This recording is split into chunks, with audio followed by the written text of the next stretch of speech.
not an early start for you this morning, was it? No, not too early. It's not. No, went to bed at 1:30, up at 6:30. Yeah. Is that normal, your bedtime? Is it like you always stay up so? Yeah. Yeah, it can fluctuate. Yeah. Lots going on in my head. Good stuff.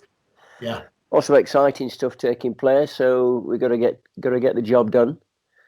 So it's all good stuff. Bit of reading. Got to get some reading in before I hit the sack, and then got to get out of bed. Excited to get out of bed, which on a wonderful day like it is today.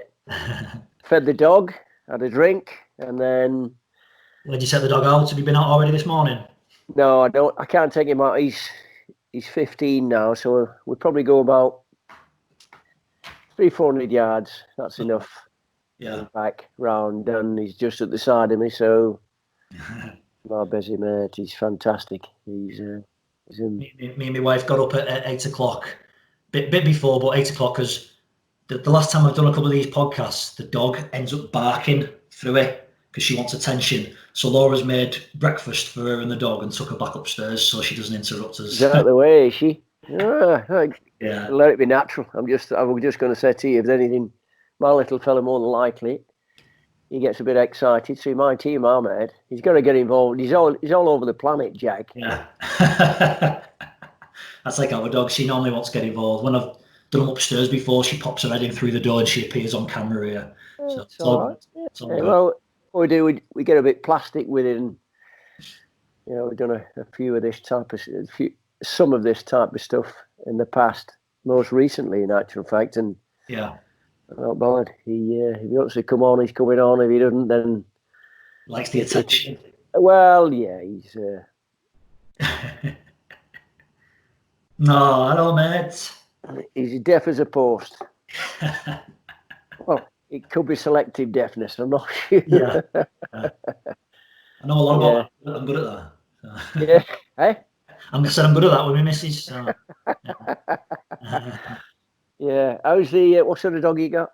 Alsatian Cross. She's we rescued her probably 5 or 6 years ago, and 4 years ago we rescued her because she's 6, so we got her when she was 2, and they didn't have a full breeding history in the kennels, but a few people have said she looks like she could be crossed with either a Doberman or a bit of Husky. So, but yeah, she's gorgeous. Big ears. Great. I love them. Absolutely love them. My dad, he said, the more and more I meet people, the more and more I love my dog. Yeah, I can relate to that. Yeah.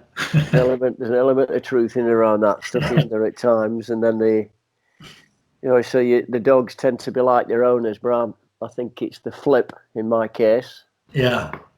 I tend to be more like him. Wanderer. He just goes off, potters around, does his bit, comes back when he wants to.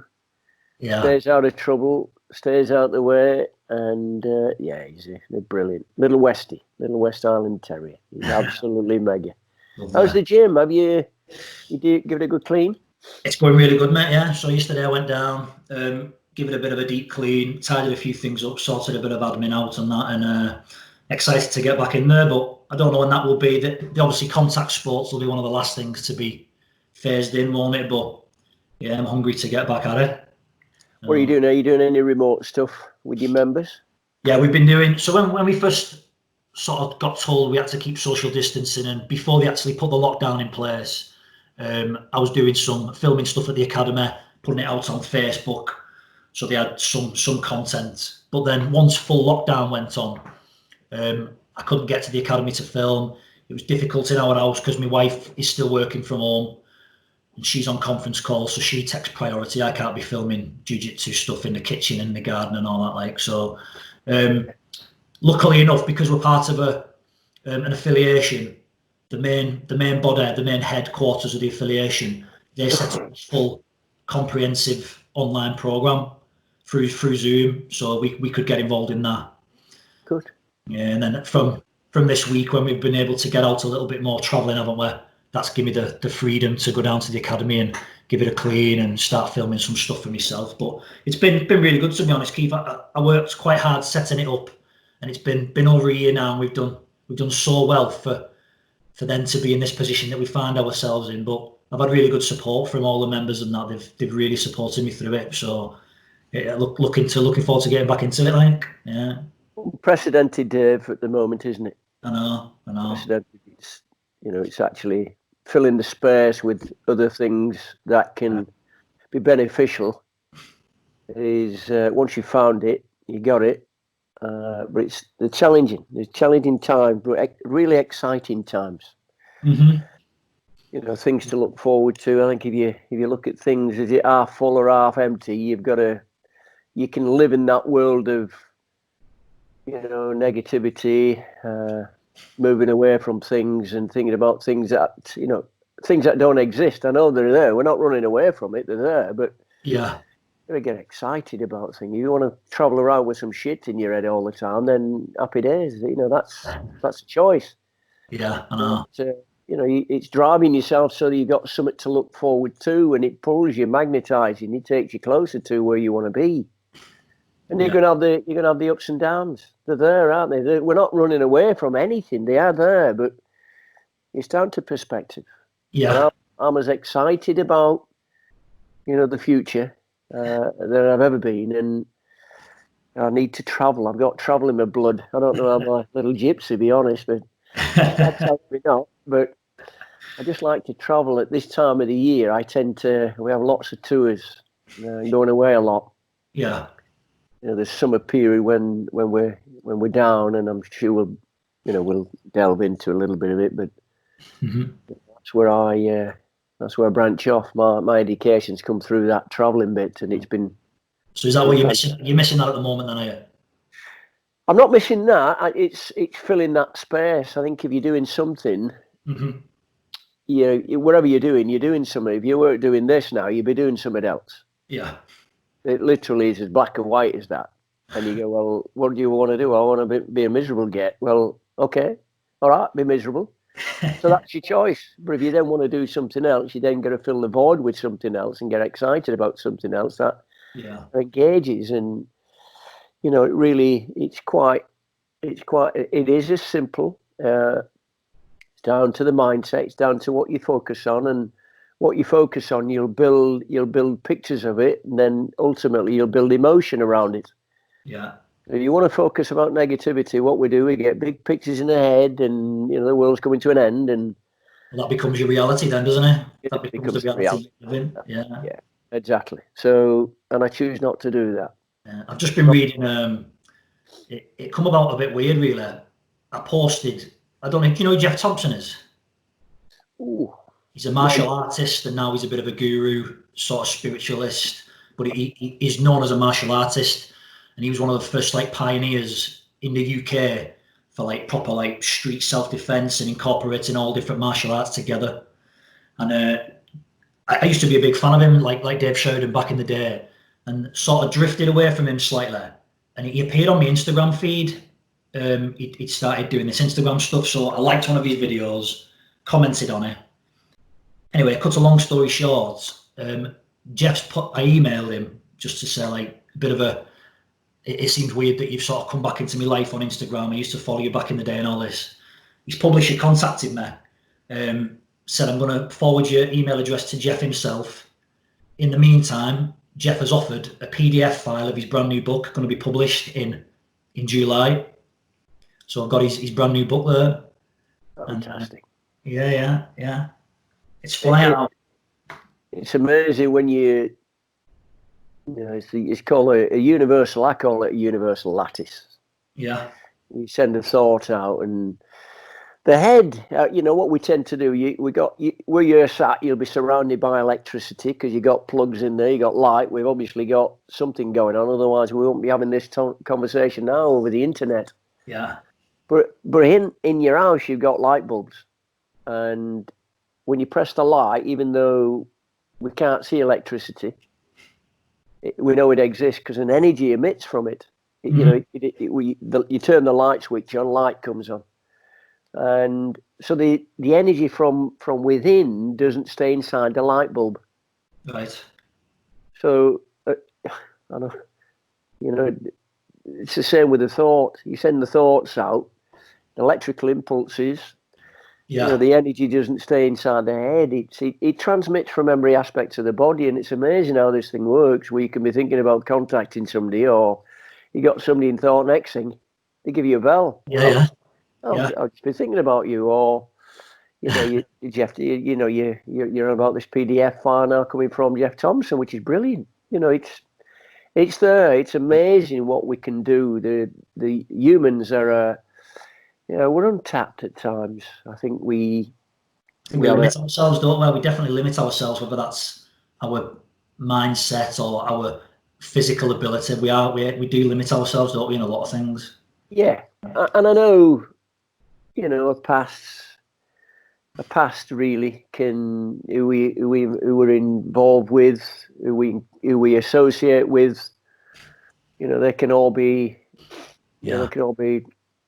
They're like a social vampire. You can't do, and the ones that tell you can't do.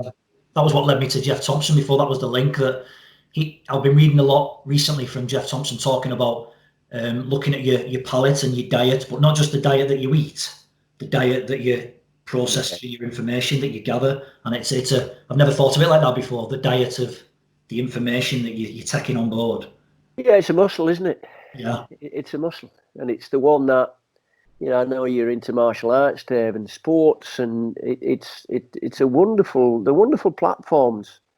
But when you were competing, the game didn't start when you got there. It started 2 or 3 days prior to, and the night before or a couple of nights before, you've been thinking about it. You created it, and from that, you start to generate feelings from inside your body. Mm-hmm. But yet the future doesn't exist. And it's all because of the pictures you got, the thoughts that you had in your head, which therefore ultimately drive certain specific emotions. Yeah. And you're thinking about the future, and it don't exist. It's not. We're going to be careful what we think about, aren't we? Yeah, of course. So people are going to be hopefully listening to this, Keith, and they're going to be like, already they're going to be buzzing. They're going to be thinking, wow, this is an interesting conversation. But yeah, they don't know anything about you, yeah? So would you mind briefly just giving us a bit of a background on yourself, where you were brought up to present day? How long we got, Dave? Like I've got some miles on the clock here. Yeah, so I'm a lad off a council estate that we didn't have a great deal. We didn't want a lot, but now they do, we have a lot. And my mum and dad were hard workers. My dad was a builder, bricky. My mum was a mill worker. And I cut my teeth through. I cut my teeth. It was a great upbringing for me. And obviously, it was the only upbringing I had, so I can't refer or compare it with anything else. And when I left school, football was in my blood. My dad was he was karate, judo. My mum, no interest in football other than the pair of them had just come and watched. My dad couldn't kick a cow's backside. Pretty useless, really, not really a good athlete as such. So I didn't have any model from something to look forward to, where you can get, the kids are out there, they tend to follow the family, the dads, the mums, wherever sport, wherever they're involved in. Yeah. And I just got myself our football, and really didn't have any calling for it, other than I know my dad didn't play, my mum didn't do anything like that. Mm-hmm. And I just played, and I was naturally very, very, I say talented. I think that's probably an overuse of being a Billy Big, but I found the ball reasonably comfortable with me, and vice versa. So I got involved in playing competitively. I was an apprentice pro at Bolton Wanderers many years ago. Where did you grow up? Sorry, Wigan. Was it Wigan? I was at Bolton Wanderers. I was at Bolton Wanderers as an apprentice professional. Right. So like Sir Peter Reid, Sam Allardyce, and many others. But they were in that cohort of professional players playing the first team. I didn't play in the first team there. And then I moved from Bolton to Wigan. I was a young pro at Wigan Athletic. And I got injured. I just found the game particularly quite challenging. The game grew out of me a little bit. It wasn't for anything other than my desire was great, but I think I was probably too eager. I was as I reflect back now, as I talk about it, I was very eager. You know, I'd do anything that was necessary to make things work for me legally. I don't drink, and now they do. I smoke, but I was extremely tense. You know, I think I had I don't know whether there's an element of imposter syndrome. I didn't even know what it meant, that, but I think there was an element of that where I was capable, felt I was, but yet you batter the hell out of yourself. Yeah. You know, after the performance, I could never be comfortable with it because I wanted to be the best, do my best, and it's not always possible. I think what we're going to do is put things into perspective. Mm-hmm. So at the age of 18, you know, I remember this so clearly now. I remember I'm sat in my room upstairs and I'm looking at the wall, and I thought, crikey, you know, if anybody can unlock what's actually in the human brain and unlock the potential of what the brain is capable of doing, then you'll do very well in life. And so it just led me down a path. The doors opened there and then, and it led me down a path of finding out more about personal development. Right. You know, the human brain and its capacity to learn, and you know, the power of positive thinking. I remember, you know, I'm sort of moving forward a bit, and then I'll sort of give a backstory behind it. But I could barely read or write when I left school, and I found it not challenging because my interests were football. You know, I was going to be a professional footballer, nothing else. Mm-hmm. But then when you get it, and I got injured, or maybe I wasn't good enough, Dave. That's my excuse. I wasn't good enough. I then potted off to the States, got an opportunity to go out there, and I went to college out there.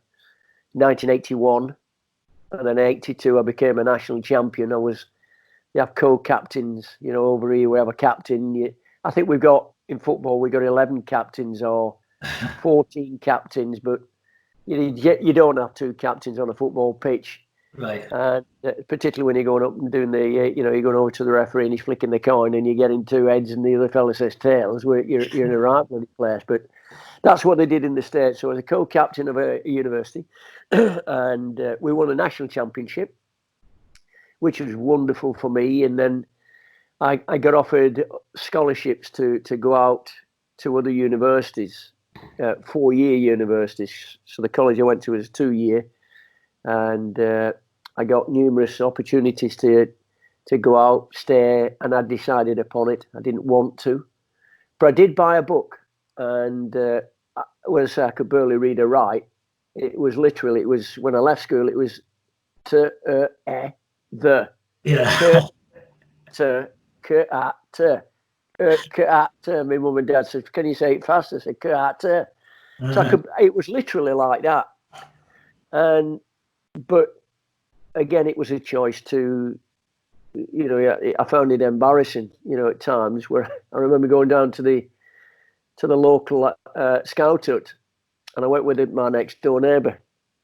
He said, "Come on down." So I did do, and I quite like those green jumpers that they were, and little shorts. And I was stood in a line, and the fella came over to me. He said, "What's your name?" So I told him, "Keith Mayer." He said, "How do you spell Mayer?"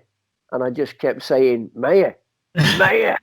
I was trying to force Mayer. Yeah. I couldn't spell my name. I couldn't spell it. The next door neighbour spelt it for me, and I don't know whether he got it right or not. So I decided that's probably my first and last time I'm going to be in the scout hut. I didn't go again, but that stuck in my head for a period of time, and it was an embarrassment. But then, as I moved along, you know, I got to college. I got offered this opportunity. I turned it down. I came back, but then what do I do? You know, it's football or what else? Mm-hmm.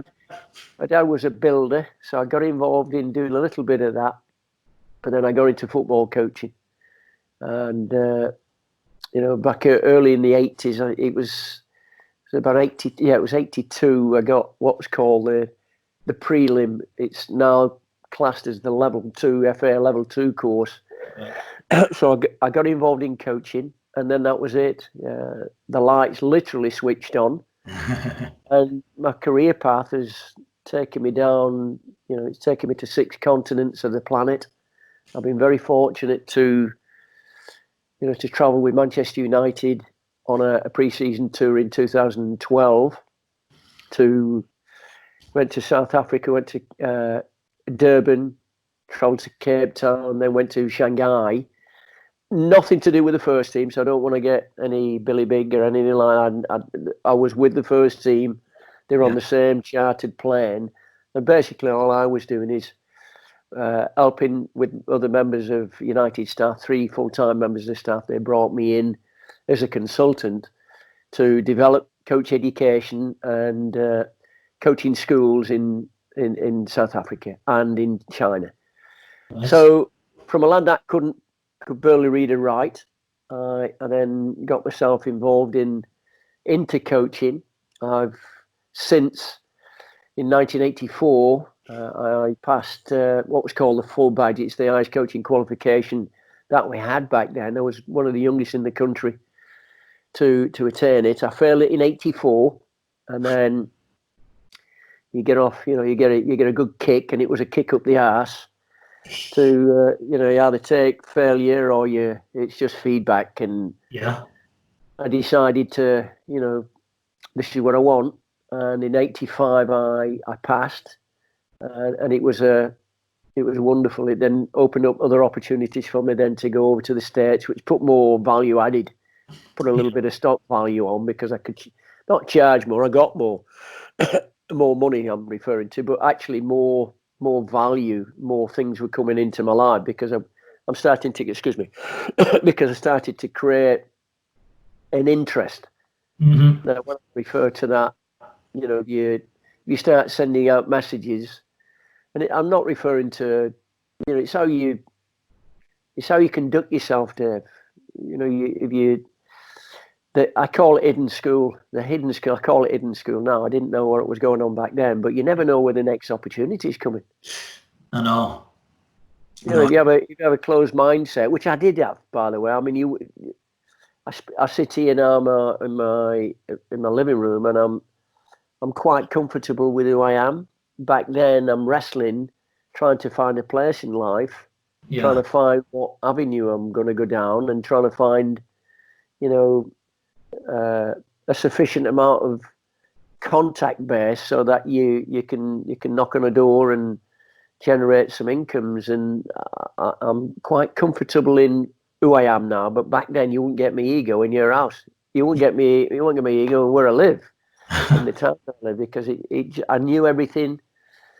I thought, until you start coming across exemplars and people who are worldly wise, and did you have to be like that to become the person you are today, though? Did you have to go through, did you have to go through that process, though, to become the person you are today? It's a good question. I don't know, because it was what it was. Mm-hmm. I think you either go down and have it. If I wasn't, that we've got junctions to take now. We go down a path in life, and if I hadn't done this, I don't know what I'd have done. I'd have done something else. I think it is what it is. I think if we start to send out, you're sending, when I refer to sending out messages, you're just building up a contact base. You're building up, a little bit of experience. I had no references other than I knew back then I didn't have as many people in my life that would want to help me, and I think that probably be down to my character. Yeah. When I reflect back, because of that perception of I'm giving off, I know everything, and that's my perception. Might not have been, but I was a bit of a loner. I still am in. I'm still at this isolation that we're currently. I've loved it. I guess I've been prepping myself for so many years to live quite easily in your own company. Yeah, I must admit. Sorry to interrupt you, but it's something I've spoke to my parents about. They've been asking like how you're coping in isolation and that, and to a certain degree, I am quite comfortable in my house with my wife and my dog. There's not a lot else that I really need. So in terms of isolation, I'm quite happy sat in my house with my own company, my own thoughts, whereas a lot of people do struggle with that, don't they? Yeah. I'm sure many are really, really struggle. I've got a great family. I'm like yourself. I've got my son, my daughter, who represents, she's in the armed forces, and I've got my little Bessie May just to my right hand side, and I'm just happy with it. As long as we don't want a lot. I think that's one of the things that we found recently, is that because of the lockdown, because of the isolation, you've got to be comfortable with who you are, which I am, but it just resonates that we don't need a lot. Yeah. We're wanters. We're hunter-gatherers. If we haven't got one packet of bog roll, we want 15 of them, and I don't know whether you can eat them. I don't know whether somebody's got some type of they're on the in, but I don't know what that was all about. And it's greed. We're animals of greed, and we do need to survive, for sure. But it's just given me that, an extra thought process and depth to understand that we don't need anything. We don't need a lot. We need warmth,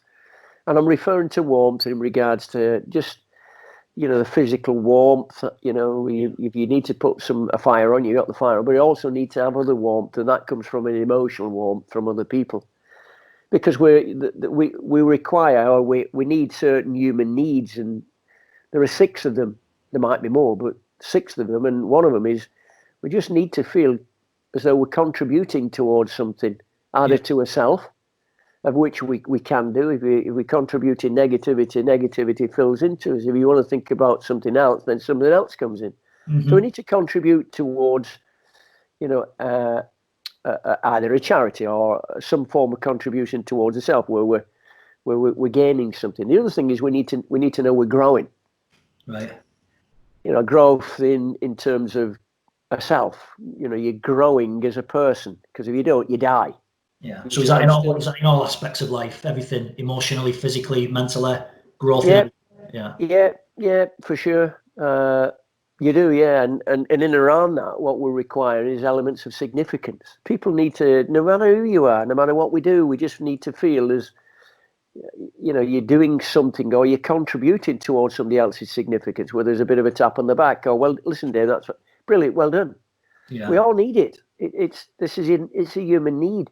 Yeah. And the others are, you just need to have a bit of spice of life, uncertainty, and not knowing what's coming next. You're going to jump out of an airplane. You definitely don't know what's coming next, other than it gives you the thrill. Yeah. But uncertainty, and these uncertain times they're exciting, because even though I don't know what's coming next, it's a thought that, well, I can create the future in my own mind.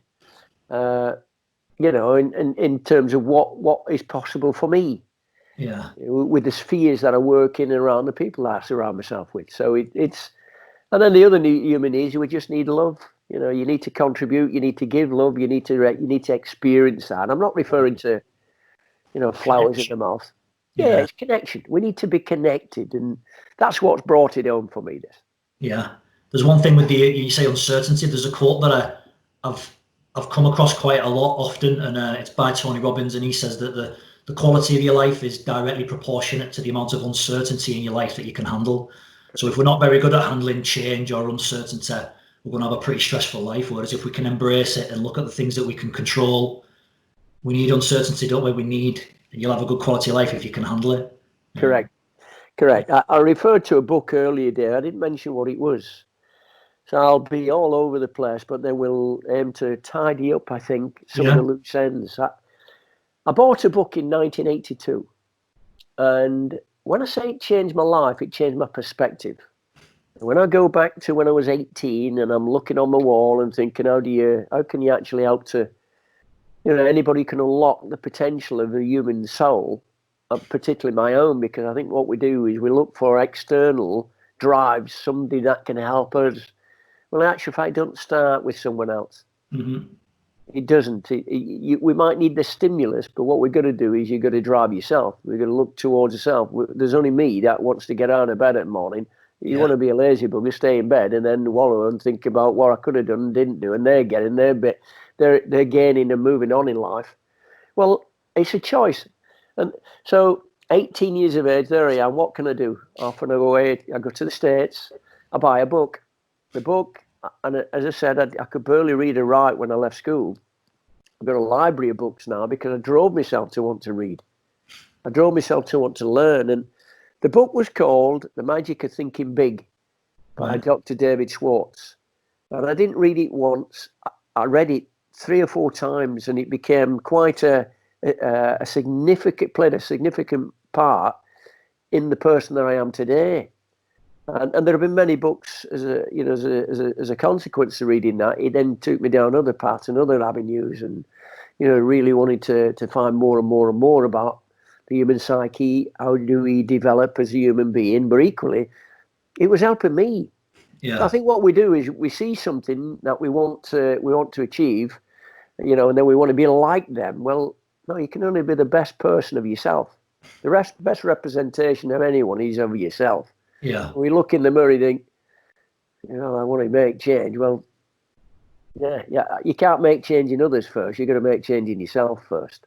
Definitely. So that book definitely helped me, and it's played an important part. And you mentioned Tony Robbins, which, is a personal performance coach, of which I've spent quite a lot of time around, in actual fact.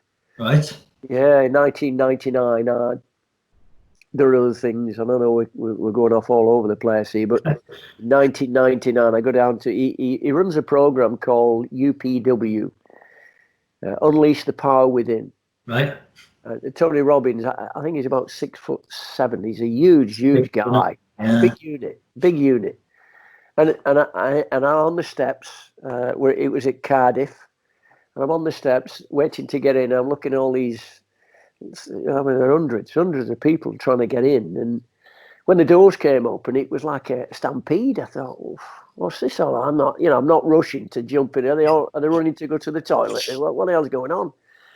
So I went in, and excuse me, it was a Friday night. I'm looking to my left and right. I've got a couple of suits. I've gone, casually smart. And I looked to my right, and this fella got a tie. And I looked to my left, and another fella got a tie. And I thought, Christ, am I underdressed, overdressed? And then, everybody's, when the music kicks in, which it does, they tend to get that, they build an atmosphere. Yeah. And they, I'm looking to my left and right, and they're sat down. I'm not getting up because I'm not really one of them. I have to be comfortable. And there are people on chairs clapping and dancing. I thought, what the hell is going on here? But, I felt it was like a bit of a culty type thing. It wasn't. Yeah. When you actually let loose, it's my perspective and perceptions again. That guardedness of, I want to be in control. I need to be in control, and we're always in control. So, yeah, but a wonderful, wonderful experience. Part of,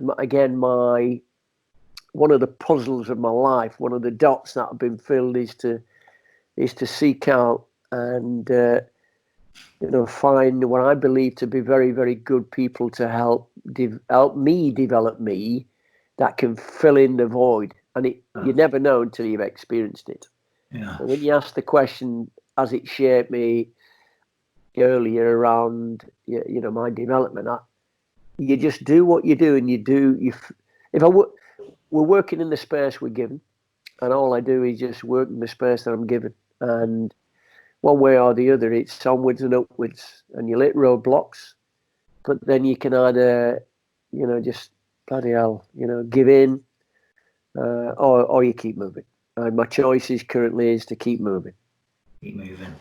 You've touched on a few things there, Keith, that are gonna segue nicely into what I want to talk about next. But you spoke about perspective. The fact that you're a little bit of a loner, and books, and I had the pleasure of working alongside you and watching you deliver in a program that we did at HMP Liverpool at Walton Prison. With Dave Sheridan and Former Forces Support, and one of the things that stuck with me about that project was when you were delivering, you spoke about perspective, and you used an analogy of a boxing ring, and how each judge in a boxing match sits on a different side of the ring. So each judge effectively watches a different fight, but yet it's the same fight happening in the ring, but each judge has a different perspective from each side of the ring that they see. And that's about like using your perspective. Obviously everyone's watching the same fight, but depending on what angle you look at it, you can have a different perspective, and that really stuck with me. So I just wanted to let you know that that's something that has really stuck with me since we did that project. Yeah. It was that was an interesting one, very, very very fulfilling experience was that, Dave. It certainly was, yeah. And the next thing, so that brings us on nicely to the fact that you class yourself as a little bit of a loner. And one thing I wanted to talk to you about today, you've written a best-selling book. I did, after speaking to you the other day, I went and bought the book on Kindle. So I've been reading through it. I'm currently up to chapter 4, the motivation aspect of it. But it does start with an interesting story about the lone wolf. So I don't know if you'd like to tell us a little bit about your book, Keith. So I co-authored a book called How to Become a More Effective Coach Quickly. It's called Goldust, How to Become a More Effective Coach Quickly, with my son. And I started to write a book nearly 16 years ago, and I couldn't get past the first chapter. I'm trying to justify to myself I didn't get into the content. It was just an introductory paragraph, and it took me months to try to put it, do I change this word or that word? I wasn't ready for it. But then in May of last year, I was in London. I'm coming back from London. In fact, it's on the 18th of this month. It's 12 months ago. So I'm traveling back via train, coming back north. My son, who lives in the States, was heading back to the States, and I rang him up just as he landed at Heathrow Airport, and I said, just checking in, and I said, I'm going to write a book. Mm-hmm. And without hesitation, he said, I'll help you. And that was it. So, the lone wolf came into it, and it came in chapter 1. Yeah. And I'll tell you the story about it. It was an experience. Having coached just over 3 decades back then, I think what we have perspective around and perceptions around how things should, how you intervene, how we organise things, how we communicate to athletes, how we communicate to ourselves, our internal dialogue, this self-talk that we speak about quite readily, but I'm not sure many are aware of it. Mm-hmm. You're in your car and you're at the T-junction and you're on your own, and we say we don't talk to ourselves. Well, you need to. If you didn't talk to yourself, there was no self-talk, you'd still be sat there because you wouldn't be moving. It's a process of thinking. So you've got to move at some point, but what you're doing is you're registering information, looking left, nothing coming, looking right, I'm going, then it's time to go. Well, that's self-talk. So my self-talk battered the heck out of me. 16 years ago, I couldn't do this, or maybe I have to make change, or I'm not happy with it. So I started the book. The Lone Wolf story was about a young boy who I came across, never spoke, doesn't talk at all, doesn't look you in the eye at all. And for me, if I'm talking, I want somebody to look at me in the eye, but in actual fact, understanding language, when people are actually not looking at you, and you're asking them the question, they're processing information. They're trying to they're trying to get the information from a file in the brain, so they're processing. They call eye assessing cues, so the movement of their eyes. So I've asked questions, and this lad doesn't even look at me, he's looking on the deck. So it was December. And 1 December, this young boy's come in. He's come on trial. As you know, I coach at a very large football academy in the Northwest, a football academy. And this lad's come in on trial, and I didn't know him. He'd been in the place for nigh on 3 months, Dave, and I didn't know him properly. I didn't want to engage. We've got other bodies, other people that we need to, other players that we need to work with. So I didn't have the time. Neither did I have the inclination. It just missed me because he was that quiet. If he didn't come to train, you just wouldn't know he were there. Really? You get others who are on, you'll get people who are coming into your dojo, into your gym, and you think, Johnny's not there or Susan's not there. But they're not there because, they're like your key athletes. Yeah. The ones that just go under the radar, this lad was one of those. So I contacted I contacted his parents and via phone, this one Christmas, and I'd never spoke to his mum, and she was big, very gregarious, very lively. Didn't know who I was. I introduced myself and, introduced myself to the dad I'd met. So anyway, I said, listen, nice Christmas, yes. His name's John. How's John? Great, he's had a good Christmas. I said, before you put him on the phone, can you tell me how many other children have you got in the family? And she got that there are 4. And John was a twin. I didn't know he was the youngest, eldest, but I had to ask the question: is he the youngest, eldest? Where is he? Where is he in the age in comparison? And he was the baby. Yeah. And the light bulb moment came after the following question. I said, well, he's a twin, he's the baby. And his mum actually said, yeah. I said, he's very quiet, isn't he? She said, yeah. She said, because his twin sister, does all the talking for him in school. Right.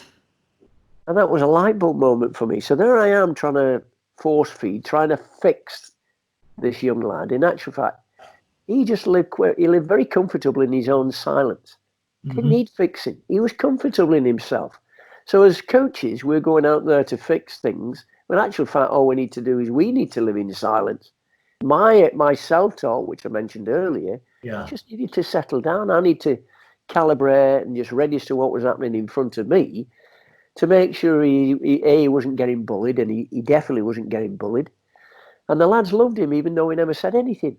Right. So anyway, she put him on the phone. I said, is he there? Yeah, it puts him on the phone. I had no idea where this was going, Dave, at all. Because he never spoke. He just never, if he said, hello, morning, how are you? Or good afternoon, how are you? All he'd do is grunt. Like teenagers do. He just grunted. Which I guess was that was part of the norm. But then when I asked him the question, I said, have you had a nice Christmas? And he acknowledged it's the first time they actually said anything to me. He said, yes, thank you. I know I had the phone and I took it away and I thought, crikey. And then he came out with a question and it floored me. It literally, I felt a rush of emotion. I asked it, I said, Luke, did you have a nice Christmas? Yes, thank you. Have you had a nice Christmas? And now, that might not sound a lot, but that was massive for me, because I used to think coaching was and is about providing information from a technical standpoint of how to improve a performance. So you're looking at the technical proficiency. We're not really we're not really too phased about the tactical stuff at this point. It comes into the academy as they get older, and we do get involved with it. We do touch on it, but not as prevalent, because one of the key skills is become very proficient when you're in possession of a football. Right. Where if you're actually one-to-one stuff, which is what you're going to be proficient with yourself first. And then beyond that, you then have to start to manipulate somebody's position. You're manipulating somebody to get them into a position so you're in control. It's false pretense. You're getting them off balance and then to take control. And in football, we want them to be controlled in the body and the ball, rather than thinking about tactical stuff, where you should be standing. It's important, we know that. But at this point, this lad asked me a question, and it floored me. This is a psychosocial stuff, and that's what our book's about. Gold dust, how to become a more effective coach, is not about X's and O's, where you should be. It's technical. It's not. It's a psychosocial book. It's about how you interact and how we connect with human beings. But you see, what we do is we want to work with the athlete first. Now, that's the syntax isn't quite right for me now. The syntax, the order is, to actually help the athlete first, you've got to get to know the person. Yeah. And so the goal, the lone wolf story of me talking and interacting with a young boy, and then we had him on We had him on loudspeaker, so his mum could hear as well, and his dad, what was taking place. Is this lad's actually asking me a question? Now that might not sound a lot to some, but I'm going, when we're in front of people, you know, you're a big tall unit, and you might be intimidating to some, you know, young lads or young girls. Yeah. The intention's not that way, but it's perception. Mm-hmm. So he was more comfortable with me not being physically there. So his platform was being able to communicate over the telephone. Right. Yeah. He felt more comfortable. I think that's my thoughts. Might be wrong, but equally, because he didn't talk a great deal. It could have gone belly up, this one. We went on a tour. We go on tournaments. We travel a little bit. We stay over, and I wanted to ask. I did do. I said, "Can you write?" And if it had said no, I'd have been. Well, I'd have had to. Could have gone either way. It would have been, "Can you draw?" Yeah. Can you draw pictures then? And I was ready for it, but I was hoping he could. Anyway, I said yes, I could. So we go down to Warwick University on a tour. It's a Premier League tournament. And we've got the rooms set. So all the rooms are set. We know who's going in where. And I put him in a room where the lad would be very similar to him, quiet. You know, they'd be comfortable. He's comfortable in his presence, comfortable with the other lad, and the other lad's comfortable with John. That was interesting, that, actually, Keith. Sorry to interrupt you. When I was reading that chapter, it was interesting, the dynamic. You put him in the room with a lad who wouldn't like dominate him in terms of being the alpha male in that room. Yeah. That was interesting, that, yeah, as you had to work out the dynamic, who he would be comfortable with rooming with, yeah. And that's been the same for when you're actually coaching. You're working in a dojo, you're working in gyms. Do you match them up? I know sometimes we match them up because of the numbers. Sometimes we need to challenge them. Yeah. And you know, we need to have a level of differentiation. So you might have a big one and a little one, and the little ones, as you know, are going to deal with a big one.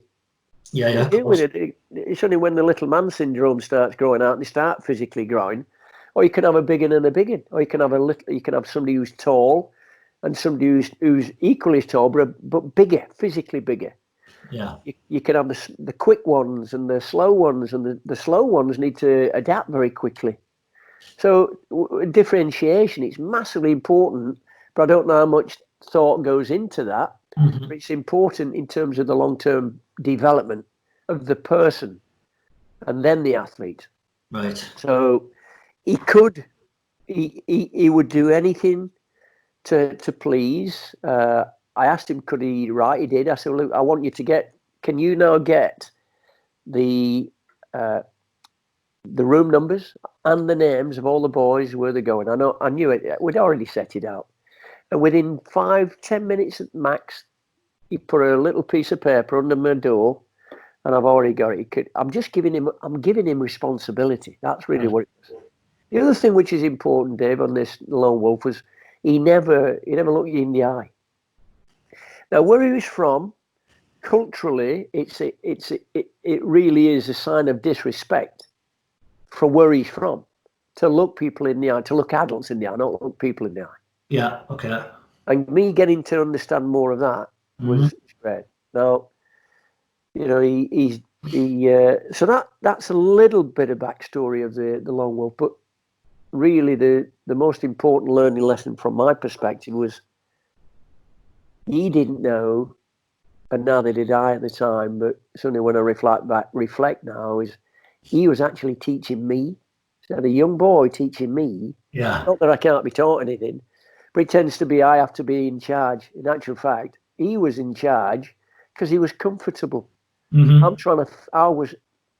My intentions were right. I think there's an element of naive innocence from my perspective. You know, I'll help him. I'm doing my best, and I want to. Yeah. But I actually had to get to know him a little bit more, and I found, you know, that I call it the lone wolf, silent whisperer, but lone wolf, because it reflects onto me and what I'm about, what I do. And you mentioned about isolation. I'm very comfortable with it, but you know, the lone wolf, and it's actually me.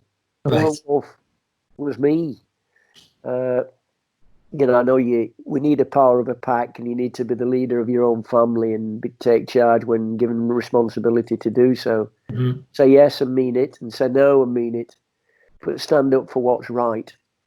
And it grounded me. Yeah. It grounded me, and it's so the first chapter in the book it means a lot, and I'm not ashamed or even, I'm not embarrassed to share it with you. When I got off the phone with that young fella, I had a moment. I welled up a bit, and even though I thought balls, bibs, cones, grass, players, that's it. And it's important. It is important, but that out of all my years of coaching, and I've 37 years of it now, was probably the most powerful experience I've ever had. Yeah. In terms of my reflections and how I do, how I work, and it's the foundation from most of it now. Although the other aspects are important as well, the tactical and technical bits. So for people who are interested in going out and reading more about the book, it instead of it being from like you say, a tactical or a skills standpoint, it's about people, isn't it? It's about understanding connection, understanding rapport, building trust, all those things, isn't it? It is, because if we fail to do that, everything comes under this. When I say everything comes under this, I'm referring to everything comes under rapport, connection. If we fail to do that, then we struggle. So in every relationship, whenever you feel if we reflect back now, a good friend of ours, Dave Sheridan, if you don't like somebody, you've known Dave a lot longer than I have, and I've become very friendly with Dave. But if you didn't get along with him, you wouldn't be associated with him. So what tends to happen, and the reasons why you get along with him, is we tend to like people who are like us. Mm-hmm. Through the values, beliefs, and even how they interact. So what'll happen is if you're in the presence of someone and you don't know why you like them, you just do, our unconscious mind will less critically analyze them. Doesn't mean you'll agree with what they're doing, Dave. It just means you'll less critically analyze both the content and them. You just get along with them. Yeah. Now, on the flip of that, whoever's in front of us, if they might have the best content, it might be brilliant content. What they've got in terms of knowledge and understanding of a subject could be absolutely outstanding. But because they don't connect with us, or we don't connect with them, our conscious mind critically analyzes the individual. Right. The content's brilliant, so it doesn't matter what they say, we shut down. So the book is about the power of connection, and what we have is we're 12 chapters in there, and there are 11 exemplars from different areas, different disciplines. We got Justin Albrook, the ex-St Helens rugby league coach, is in there.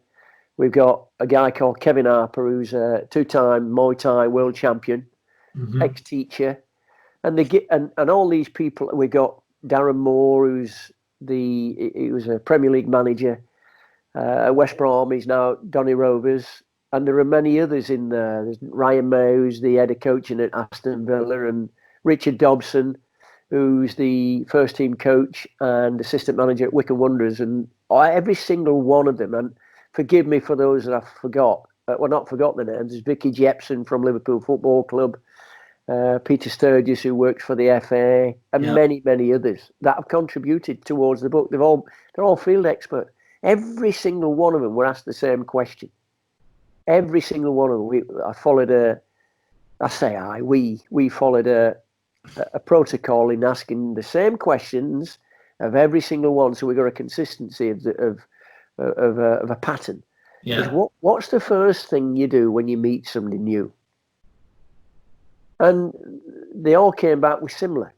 And once you've met somebody, Dave, what's the first thing you do? Well, I shake their hand. Well, we won't be shaking hands for a long time. We don't hug them, but there'll be some type of engagement taking place. Yeah. So what we can do is, using language now, and you're doing it very well. You're aligning to and acknowledging certain comments that are being made. You're using the same words that are used. It's either mirroring or parroting. You can mirror, parrot, or copy things. So you can pace and lead, and but it is about connecting. If we use similar language, so if I ask you, let me ask you a question. You obviously like martial arts, Dave. Yeah. Any specific martial art? At the moment, what I'm really concentrating on is Brazilian Jiu-Jitsu. So I've done martial arts quite a bit growing up, karate, kickboxing, but at the moment, all my energy's into Brazilian Jiu-Jitsu. Brazilian Jiu-Jitsu. So you've done multi-disciplines. You've done karate, you've done judo, and then you've Brazilian martial arts, Brazilian Jiu-Jitsu. Yeah. Which is great. So all I've done by asking the question is I've opened a file up in your brain, and you've gone and found the information. I don't know what it is. And then basically all I've done is copied pretty much what you said. Yeah. To get some sort of compliance and agreement. And it doesn't mean so you'll be going, yeah, he's listening to me. Yeah. Because I've asked the question. Now, all I've done is open the file up in the brain. Now, if I ask another question, like, what is it like about Brazilian Jiu-Jitsu? You'll give me a story. You'll tell me you'll give me some information. Yeah. Now, if I'm listening to it, if I'm listening for the story, or I'm listening to the story, completely different things. Right. Can you elaborate a little bit on that? I can. So if I'm asking you a question and I'm listening to the story, I'm actually listening with intent. If I'm listening for the story, I'm actually might be telling you something that I want you to know. Right. So I'm giving you information that no, you're not listening to me. So, for example, you like Brazilian Jiu-Jitsu, Dave? Yeah, I like Jiu. But what is it you like about Brazilian Jiu-Jitsu? The fact that you can control another person without hurting them. Okay. You've got dogs as well, haven't you? You've got a dog. You've got a dog there, haven't you? Yeah, Alsatian Cross, yeah. Alsatian dog. And what are you doing later today? Probably go in the gym for a little bit. I've got some weights in my garage, so we'll go in the gym and do some stuff. What I've done, I've derailed the conversation. Right. So I'm giving you an example of I've derailed you. Really, I've done it purposefully. All over the place, yeah. All over the place. You go, well, what's this bloody dog got to do with it? And then, what's this got to do with the conversation? If I'm actually listening to the story, I'm actually listening to you. Why do you like Brazilian Jiu-Jitsu? And then I'm going to acknowledge and then say something in relation to it, right? Which shows there's an affinity to it, shows there's a keen interest to find out from my perspective. So when you like listening to somebody, they tend to share with you a little bit of, they share a commonality. It sounds like you're mirroring them. It sounds like, well, I like this guy because they're talking the same language. Yeah. When somebody derails it, they're actually not. I'm not listening for it. I'm actually taking you somewhere else. Now, there's places where you do that. Yeah. What you're doing is you're pacing and leading. So I'm pacing you. So all I'm doing is calibrating and finding out what you like, copying what you're saying, and then trying to get some sort of connection. Because as coaches, we feel like lots of it is coach led. You're in charge. You've got all the knowledge, and you're going to give them what you're going to have them. They're going to have the knowledge whether they like it or not. Yeah. And that's force feeding. Now, I'm not saying we don't have to do that. We have to take them down a path. But the easier the transition, the easier the passage of that time is that we spend with them, is by paying attention to what they're doing. They'll want to come back. It's like you've got a real good close connection with them because you show an interest in them, but you're actually listening to them. So if I go to my, I work at Liverpool Football Academy part-time, and what I'll do is my office, as the lads are coming through into the academy building, that's my office there. It's not a chair, it's not a seat, it's not a desk. I sit. That's where I stand. Some of the coaches might be out in the AstroTurf, some of them might be in the changing room, and then they go and get the lads when they. Now that's when they come in. they're coming in, and Yeah. I'm the first face they might see outside of school, outside of maybe the taxi driver. That actually, and I'm genuine. It's a genuine, hey, come here. What have you been doing today? Yeah. Well, we've been doing swimming, or we've been doing English, or we've been doing, which they all love. They like the PE. We got one lad who loves history. Got one lad who loves history, and I'm mad keen because I couldn't tell you. I don't got a bloody clue about history. Yeah. But I genuinely have an interest in wanting to find out about him, Mm-hmm, because it gets me. It takes away some of the onion peels. yeah. It gets us closer to. They want to get to know me a little bit more, other than coming in and doing jiu-jitsu or coming in and doing football. Because this lad is, or one of them, he likes David Williams. He's got all his books. I haven't got a bloody clue who he is. So what have you been reading today? David Williams. Which book have you got? He tells me, and then I ask him to give me some information about the book that I can actually regurgitate another point. Mm-hmm. And so most of my work, as we walk into the fields, or where we're going for training, or on the way back, I'll be having a conversation with the players. How's your brother? How's Sam? How's Alice? Yeah. Your younger brother or older brother or younger sister? How they doing with the swimming? And the softness, but they're very effective. Yeah. And they're very useful. And the tools that are not, these are things that are learned. So you mentioned about connection and rapport earlier, Dave. If we fail to do this, we're going to struggle with the relationship. Yeah. You're going to struggle. And what we tend to do is, if you want to build relationships, people who are very good at it are good at it. They're good at actually listening. They're listening they're listening to the story. Mm-hmm. Listening for the depth of the story. They're not going to manufacture their own and derail the story. Yeah. We want to build rapport. If we want to build connection. If we don't want to do that, there's times where you don't, where you got to stop them and you got to, right, come on, let's go. And you just change the pattern. You interrupt them and you take them somewhere else because it's more beneficial for them. Yeah. Now, equally for us, because we're in a time constraint, you'd be going in the gym for an hour working with them, and it can't be all student led. Yeah. You're getting that done. Mm-hmm. But you do have to. You'll be doing the same when you're working with your athletes. You'll be, how you doing? How's your day been? And a nice smile on your chops. Yeah. But then it's business time. Lights come on, we're in. Yeah. And it's important. So the book is about connecting. It shows strategies that have been used not just by me. I've been fortunate. I think I'm probably I was the slowest one in the class, and I think for me, all I do is surround myself with clever people. Very modest. Very modest. One thing that was reading it in the first early chapters of the book, and it's something simple, but it's something that I made a point of doing when I started the Jiu-Jitsu Academy up. Trying to build this rapport and this connection in the quickest possible way. Like you say, you are under time constraints. You've only got an hour. There's other people in the class.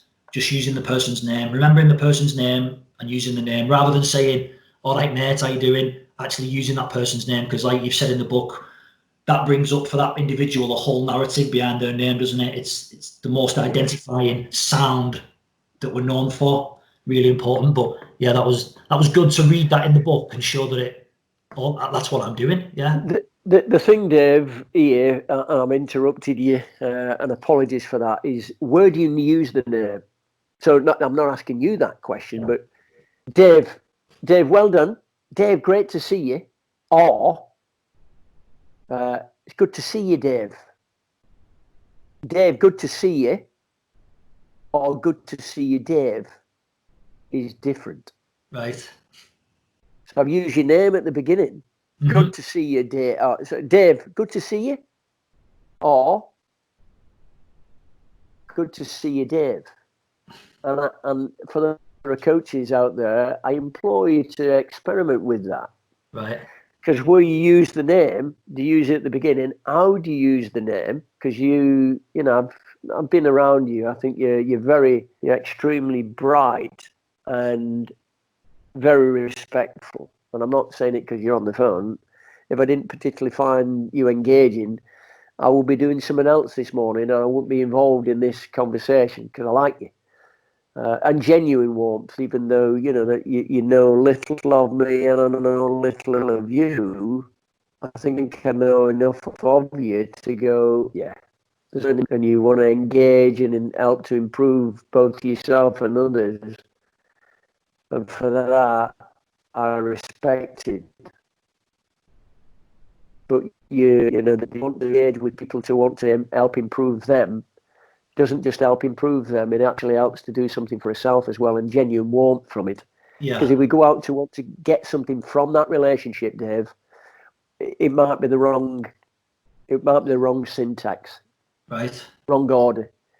I think in my life, I've started to understand in my latter years, because I'm a bloody slow learner. It's taken me a long time, but I do get there when I learn it. It's in.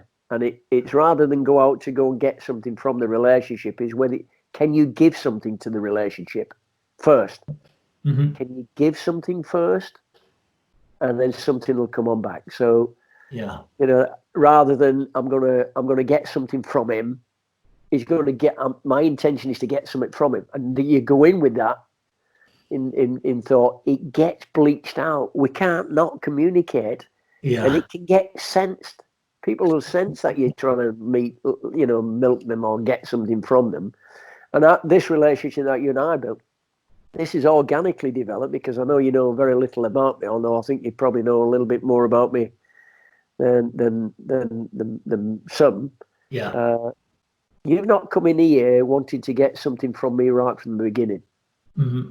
You haven't. You've come in and it's giving me something. So I think the greatest gift you can give somebody is actually want to listen to them, and you're doing that intently. And because I'll just gas on all day. Yeah. Well, that was part of the motivation for doing these podcasts. Really, I remember after I did say 2 of them, and I was getting some not negative feedback, but some comments like, "Why are you doing it? What's the reason behind it?"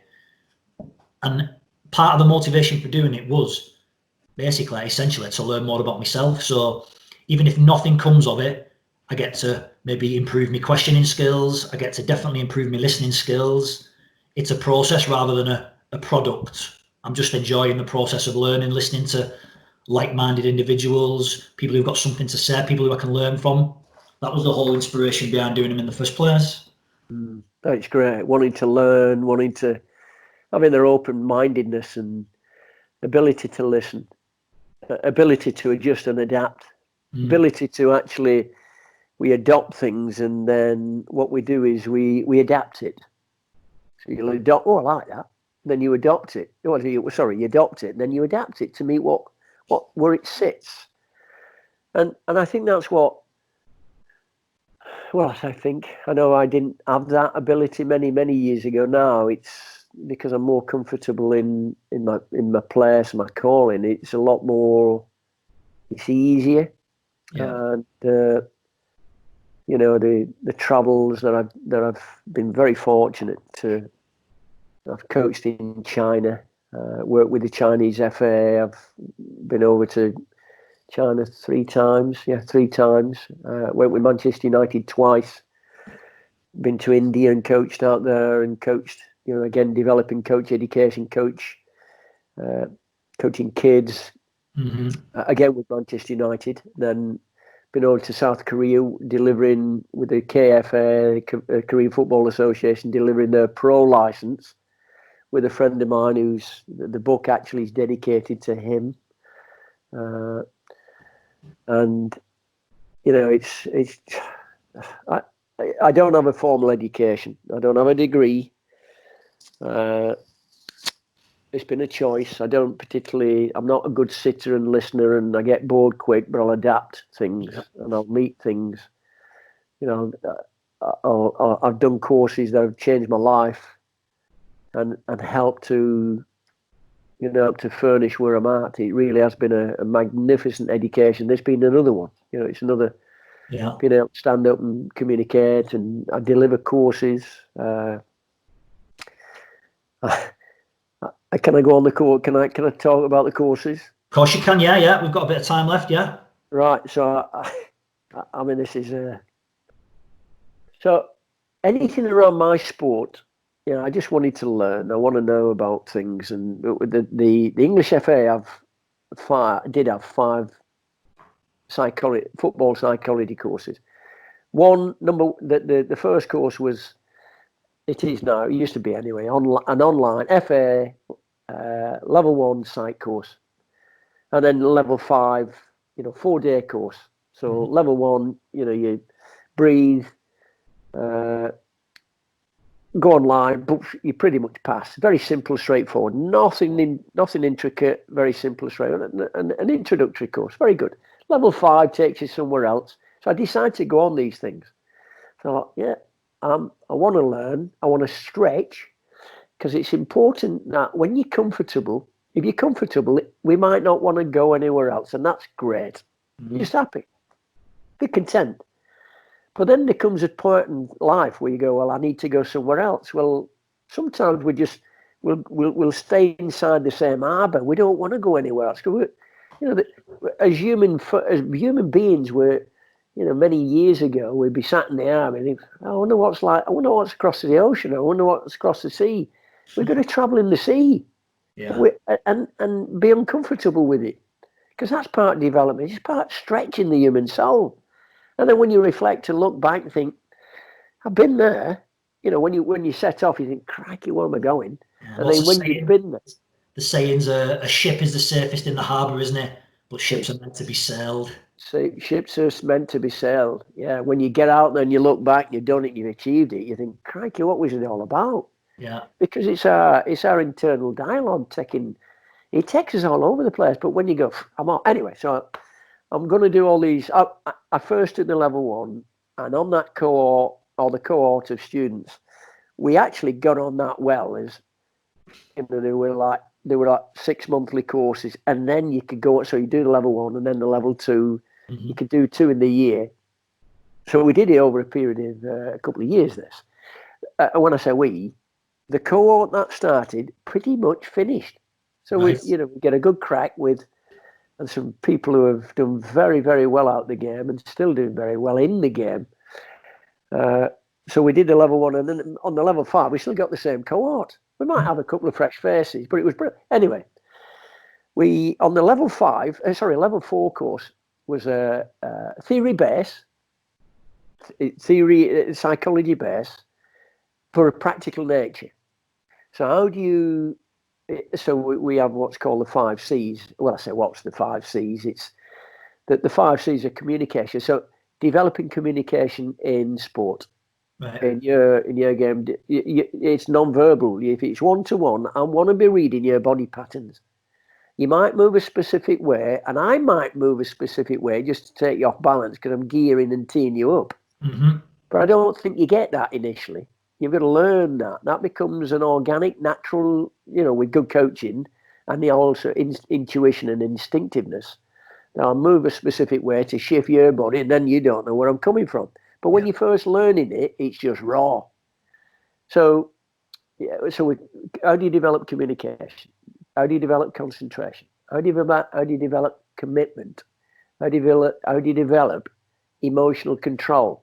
So control. And then how do you develop confidence? So the 5 C's. So, and each in isolation. Now, of course, you can't, it's like a muscle group. If you're doing weights, you can't isolate one muscle. It's impossible.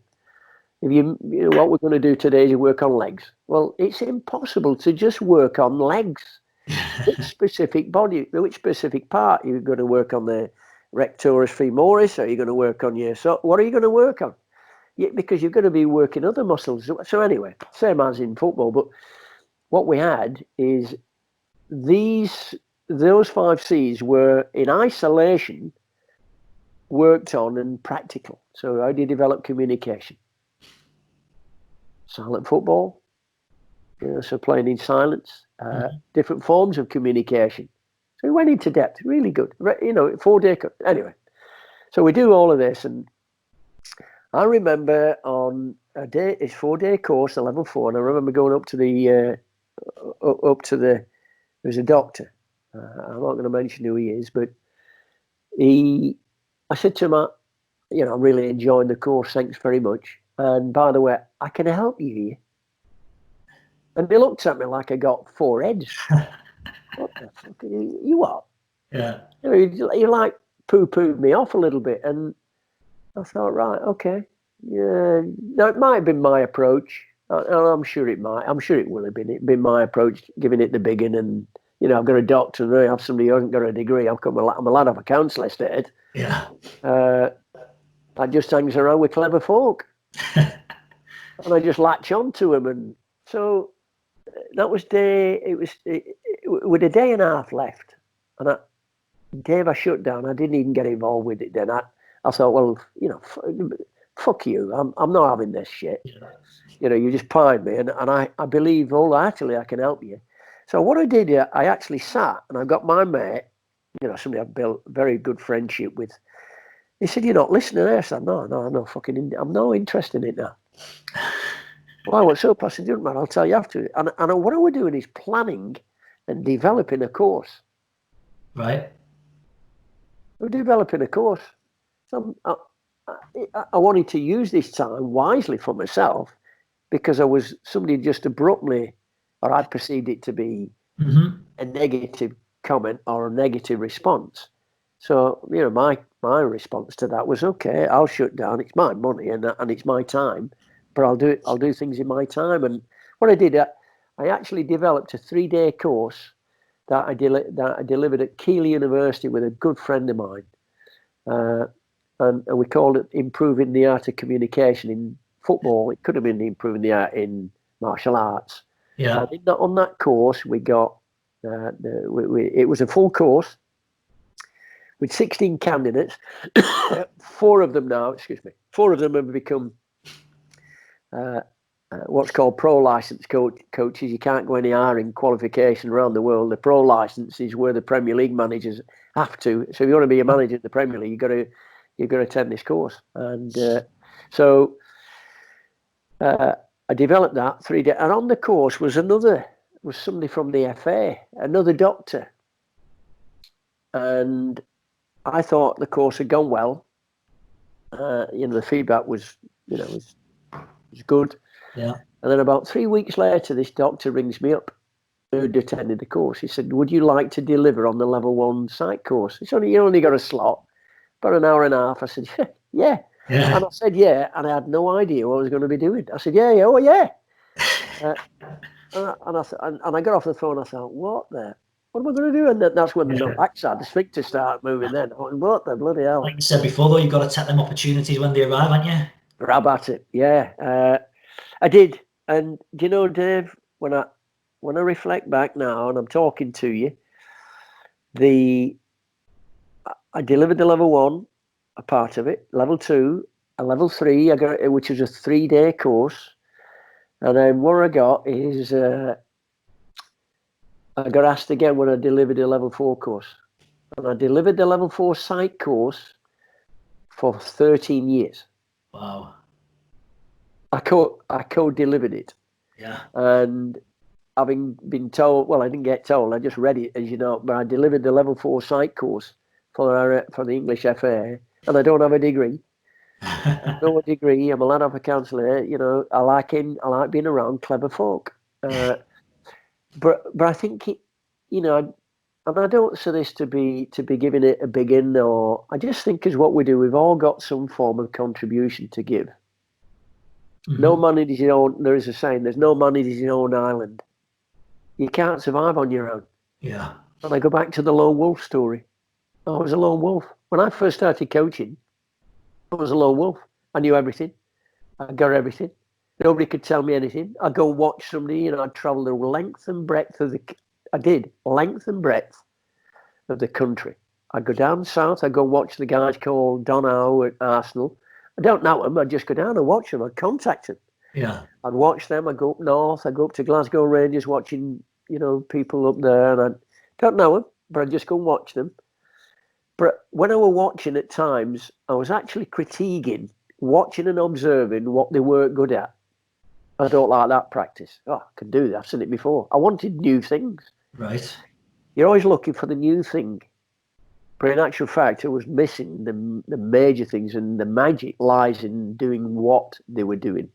So the what is the practice. The magic lies not in the what. So the people can come, can come and train with you. The magic doesn't lie in what you do, Dave. Mm.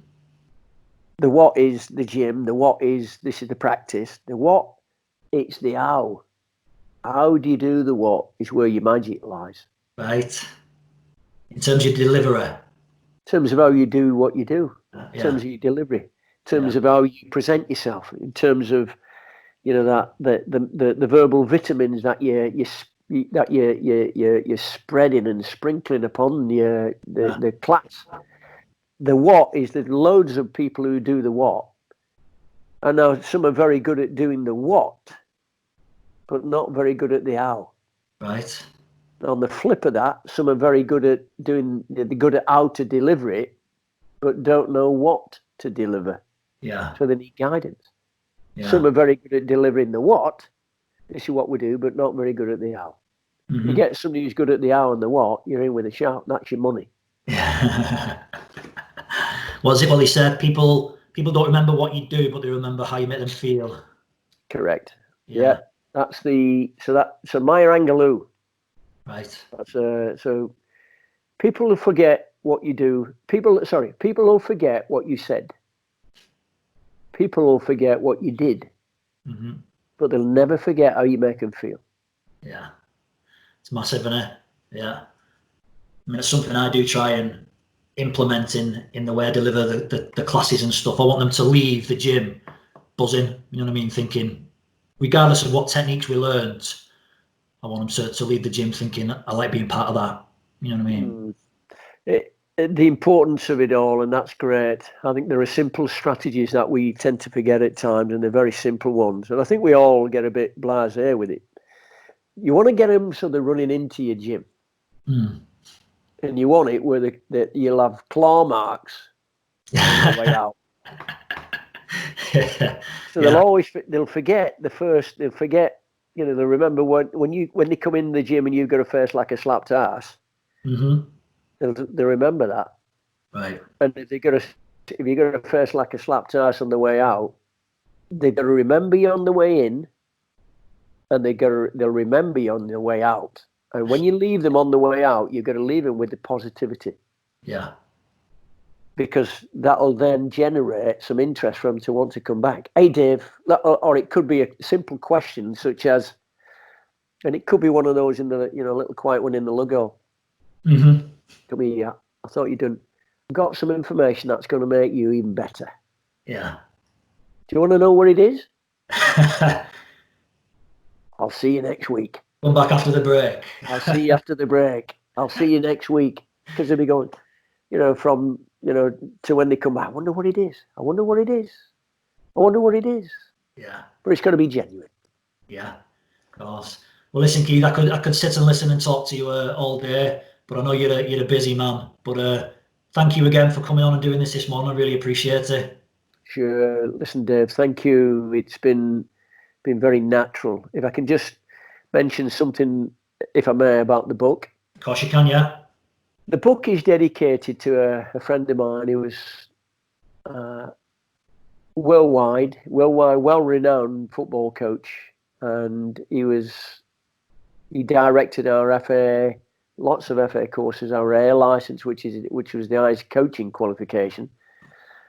He directed the academy managers courses when they were around. He directed pro license courses around the world. He worked in around the England youth setup for many, many years. Very instrumental. This guy was a maverick. I'd known him for 35 years, Dave, and I never heard him speak badly about man or woman. Right. I was very fortunate to in fact, I'm the last person on the planet to work with him We were in South Korea. You were directing the pro license. I call him the Colonel. This guy, he didn't walk, he glided. He was a wonderful man, and a very private man, but very intelligent. And unfortunately, so that was 2017. We're in South Korea. In 2018, he passed, died of a brain tumor. So 10% of the profit of the book, Gold Dust, How to Become a More Effective Coach, 10% of the profit from the sales go to the Giles Trust, the Brain Tumor Fund. Fantastic. Which means so much for me, because it's going to a worthy cause. And I know there are many other worthy causes out there currently, but yeah, so yeah. Brilliant. And where can people get the book? Is it anywhere? Right, yeah, good question. So the book can be bought from Amazon, amazon.co.uk. I know there are other platforms, I think the Book Depository, and from what I gather, it's been a number one bestseller, Dave. Nice. It came out the 27th of November last year. It took 6 months to write. My son and I, he's the clever one, and all I do is just send him, I'll keep passing him the ball, and he came up with a good and great finisher, great receiving skills. And so it came out the 27th of November. On the 29th of November, it was number one bestseller. And it's been a number one bestseller since. I know it might be down 2 or 3, it might be in ranked 3 or 4, but then all of a sudden it goes back to number one. So we're really, really pleased with it. And as a consequence, what we've now done is we started to host our own podcasts. So it's called Gold Dust Podcast. That came out yesterday. Brilliant. Our first recording came out yesterday, and we're really pleased. I know that's the uptake of that. And it's been brilliant. For those that want to get hold of me, and here I am. I never thought I'd be saying this. Somebody like plugging your words, but I can be on Twitter. I think it's my Twitter handle. Is that the right term? I'll tell you what, mate. I never thought them words would come out of your mouth ever. Yeah, I didn't even know what it was. I'm looking at door handles, and my son tells me. I'm just following up and say that my Twitter handle is Keith Mayer 5. Yeah. And so if anybody wants to follow, great. But it's been brilliant. What a wonderful experience. It's been one of the best. It's been one of the best interviews that I've been involved with, Dave.